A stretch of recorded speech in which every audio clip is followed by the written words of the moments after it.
think there will be a season regardless. It's just a matter of whether it's on time or not. Joining us now to talk about that and about his team, the fine head coach of the Salmen Spartans, Coach Eric Chuter. And Eric, it's great to have you with us. I hope you're well in these strange times. Yes, sir, Mr. Ken Trahan. Great to be talking to you tonight. Hope all is well with you and your family also.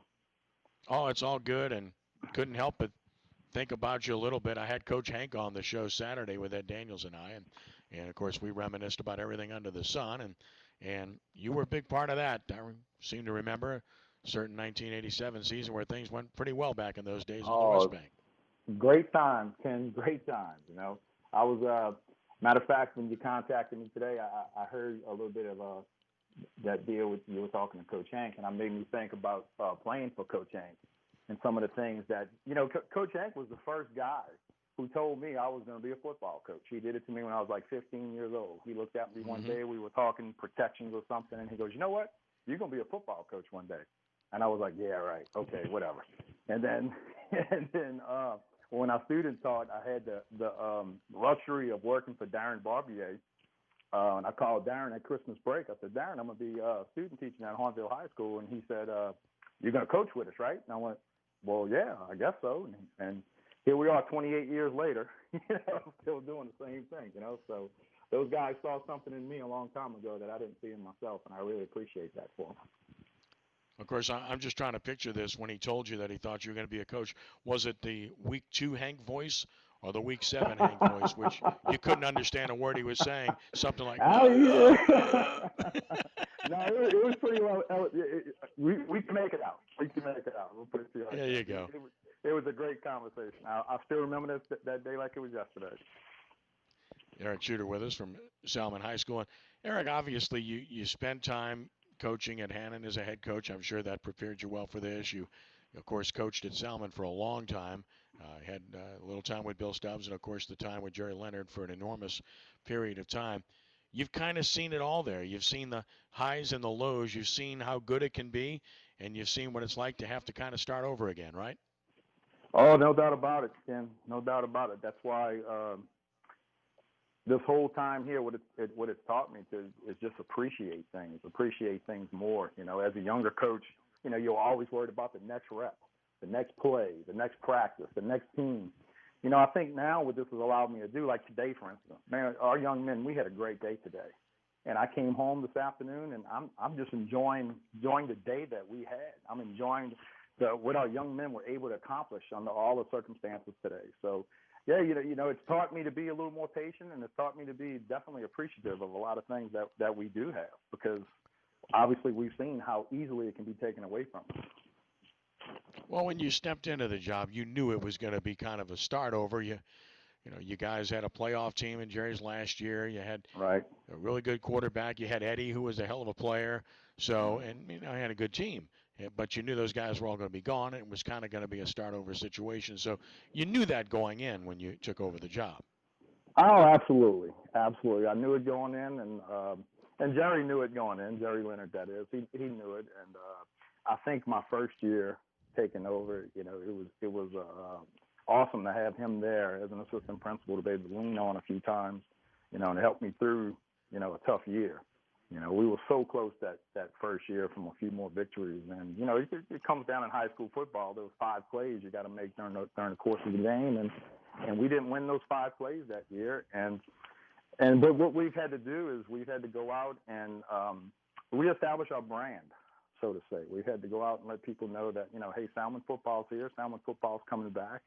And the team we had last year reminds me so much of the 2016. And what I mean by that is 2005 team, the Katrina team, obviously was winless, but those kids fought hard. They made it back after Katrina. And, you know, we had a first-round playoff game against Bastrop. And then the next year, we won 3 ball games. And we had to fight and win those 3 ball games. I think we were 3-6 that year. Well, the following year was kind of our bust-out year. We went 6-4 and went to Neville, and we lost a tight playoff game to Neville. I believe it was 13-7, a score like that at Neville. And then the 2008, 2009 years, and 2010 years, we were off to the races. I mean, those semifinal years that we were a part of.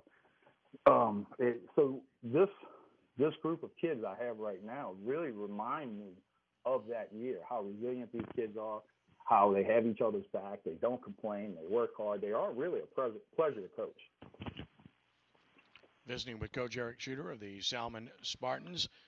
Talk a little bit about the experience that you have coming back, because when you build a program, you build it toward having a junior, senior leadership group that is enormous. That's how most people win. What do you have in that regard this year? Well, on offense, we have 7 returning starters, and out of those 7, 5 are seniors, and 2 of them are going to be on the offensive line. 2 of them are going to be in a wide receiver group, and 1 of them is a running back. Those kids, those seniors were freshmen that year. You were talking about that great year, that winning season we had, that playoff run, and some unbelievable comeback victories we had. So those kids remember what it's like. And those kids, we've kind of, and actually the best thing that I did, not just including those kids, but I've included all the underclassmen as far as making decisions in the program. You know, put together a leadership council consisting of different classes of kids. And we started meeting in December after my first year. We met twice a week, and we came up with, gave the kids some ownership. So those kids, who started on that leadership council are now seniors, and I think it's really paying off. It's really paying off. So I know your question was about returners. On defense, we have 5 returning starters on defense. Out of those 5 returning starters, though, now we do have 5 seniors who are going to be starting on defense, but we have 1 junior who's going to start in linebacker, and 1 junior and another junior outside linebacker. So we have an inside linebacker, outside linebacker, and a nose guard who started as sophomores for us. So I'm excited about that crew also, not just the seniors. When you look at the district, of course, that's obviously an interesting dynamic, because Lakeshore has been so good. Franklinton's always good, and Pearl River's solid. I mean, it's a small district, but it's a good district, isn't it? It's turned into a heck of a district, that's for sure, Ken. It really has. Lakeshore, obviously, the last few years, they've enjoyed some of the success that that we've had in the past. They were able to enjoy some of that success. Franklinton will always, Franklinton, regardless of their records, the Salmen-Franklinton game is always, it's a rivalry that goes back to after Katrina had started. We had some heck of ball games, and we still have a lot of the same coaches on the same side. So that's still a rivalry. And it's no matter what our records are, it's going to be a great ball game. And, of course, Pearl River, Pearl River is really, their program has really come along in the last few years. And so it's going to be a challenge. There's no doubt. In fact, in recent years, there was a year there where you and Franklinton played twice, which was that was a really unusual situation. Well, actually, how that came about, Ken's crazy, because Jerry and I were talking back when the district came out. We had 4 teams in the district, and it goes back to the Katrina year. Katrina year, we played Lutcher twice that year, and as a coach and as kids, we had so much fun preparing. It was almost like an NFL schedule in a way, where you played the team, and then 2 weeks later you were turning around and playing the team. So I mentioned to Jerry, I said, Jerry, it kind of half jokingly, half serious. I said, why don't we talk to the district teams and see if we'll do a round. They do it in basketball. Let's play a round robin. Let's play each other twice, a home and away. We only have 3 different district games. That'll give us 6 ball games, because we were having trouble. Filling the schedule. Jerry turned around, presented it at the district meeting, and I think everybody didn't like the idea. They thought it was crazy, like the rest of the state did. And then Franklinton called back a few months later and said, hey, Coach Leonard, are you serious about playing twice? And Jerry said, heck yeah, we need games. So we actually played twice that year. And as a matter of fact, you mentioned Shaw. We had an open week. Shaw was on the schedule, and we asked them if they wanted to do the same thing. And they chose to go a different route. But yeah, let me tell you, that's fun. And the state decided that the first game wouldn't be the district game, that the second game would be the district game. So I'll tell you, every time we played Franklinton in that first game, they played different things on defense than they do in the second game. So it's and same thing on offense. They'll come at you in different ways on offense. So it really is an NFL type prep deal where you kind of a normal high school week you're prepping one way, and now you're having to play a team again that you played 2 or 3 weeks ago. And this time for keeps in a district. So it really made things interesting. Visiting with Coach Eric Chuter of the Salmen Spartans, and let's talk a little bit about your schedule for this year. Of course, again, it's fluid. We don't know exactly what's going to happen, Right. but we assume that the games are going to be played.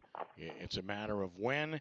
As things stand right now, you would be scheduled to open with Hammond on September the 4th, and then you get the crosstown rivalry with North Shore. North Shore, And right. Belle Chase is a tough team to play with, the offense they run, and then you got a Kenner Discovery team that's growing, a school that's growing, and Laranger, of course, is another team that's had great success over the years, and at West St. John and McDonough 35. So you've got a very diverse, challenging non-district schedule. Absolutely. We're going to have to be ready because at some point the state is going to tell us we can play a football game. Now, like you said, whether that's going to be week 1 or week 3, who knows how that's going to happen. So we're going to have to be definitely firing on all cylinders when we play. The Hammond game, it's very important, I believe, for this football team to start off on a good foot. It's very important for us to go out and have some success against Hammond, and not just the success, but success on the scoreboard where we get that victory. Then the North Shore game, once again, like I mentioned with Franklinton, that's a crosstown rivalry. You can throw records out. You can throw the paper match out, how good you think this team is versus that team. It doesn't matter. That game is going to be a knock 'em down, drag 'em out war. And then Belle Chase, Belle Chase is a solid football team. Coach Myers over there has done a great job. And, obviously having to defend against the option and the things he does, that's a tough draw. And Kenner Discovery, the job Coach Sprunk has done over there is phenomenal. And then Larandra's always good. And then, we roll to West St. John and McDonough 35. So as I'm going through this, I'm like, man, who the heck made this schedule? Unfortunately, it was me. Yep. Well, and the thing about it is, I mean, you kind of cross the boundaries. You play 5A schools, you play 1A schools, you play 3A schools. You play people that run a lot different stuff, too. And I think that as a defensive coach in particular, that's not easy when you're playing teams that do different things. Nowadays, we're accustomed to seeing so many spread looks out there. So when you don't see that, how difficult now as a coach is it to prepare for a team that will run a triple option, a team that will run wing T, a team that will run, just I formation stuff. We don't see much of that anymore. No, and let me tell you, the short answer to that question is you prepare very carefully because and very early, we're doing some of that now in our little pod. I call them pods. Our pod groups that we have as kids that come that come in. We're introducing a tight end look because, as you said, that is a dying thing in high school football. The veer and at our level of high school football, you just don't see much of that. So when you have Belle Chase running midline and inside veer, man, that's tough. And then they'll turn around and run power at you. That is very tough. So and then I think it was Nick Saban who said it years ago, back probably when he was at LSU. It just always stuck with me is that that this spread game, this spread world is making defenses soft, and that you always need to be able to line up against a tight end and a fullback in practice and have that period and go after it. So we try to do that. We try to do that at practice. Now I wish we could do it more, but if this would be a normal fall camp, that's where we would start. We would start versus a tight end and a fullback. And we would try to be physical and have to learn how to take on those plays and what our responsibilities would be. Because I think some of that carries over to the spread game as you get to the spread game, defensive line, linebacker play, and especially those outside linebackers who, some teams may call them strong safeties, some teams may call them a true outside linebacker type, but that kid is not an inside linebacker, and he may have to walk up and play against a tight end.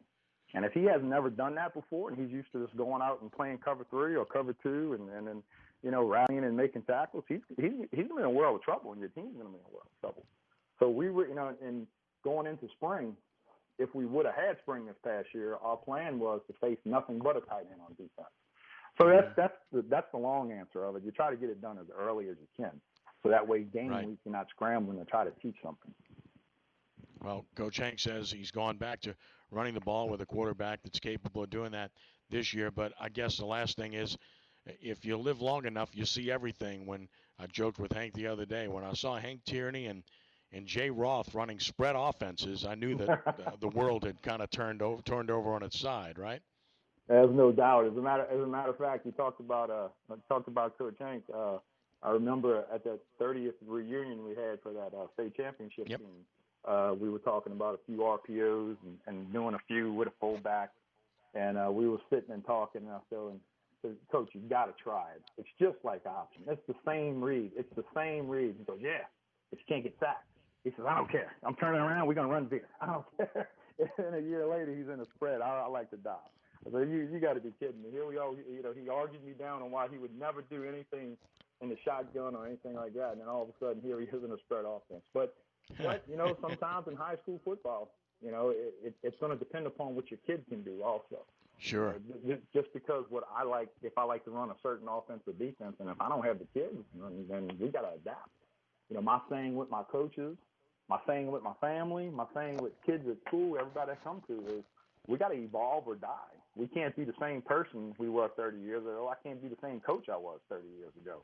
Can't be the same one I was 5 years ago. If I don't evolve in this business, I'm going to die in this business. So I think, I think that's what Hank and guys like that who have been around long enough and have been successful, that's what they do a good job of, is being able to adapt their schemes to their personnel. And that's what we're trying to do at Salmen. Play to your player's strength, no question about that. Eric Chuter, Salmen Spartans. Let's hope the season starts on time. Listen, I appreciate the time tonight. Want to wish you nothing but the best, and hopefully we'll be talking about football sometime soon. Absolutely, Ken. I appreciate it, man. And look, God bless and stay safe, okay? You got it, buddy. Thank you. That's Eric Chuter of Salmen. We'll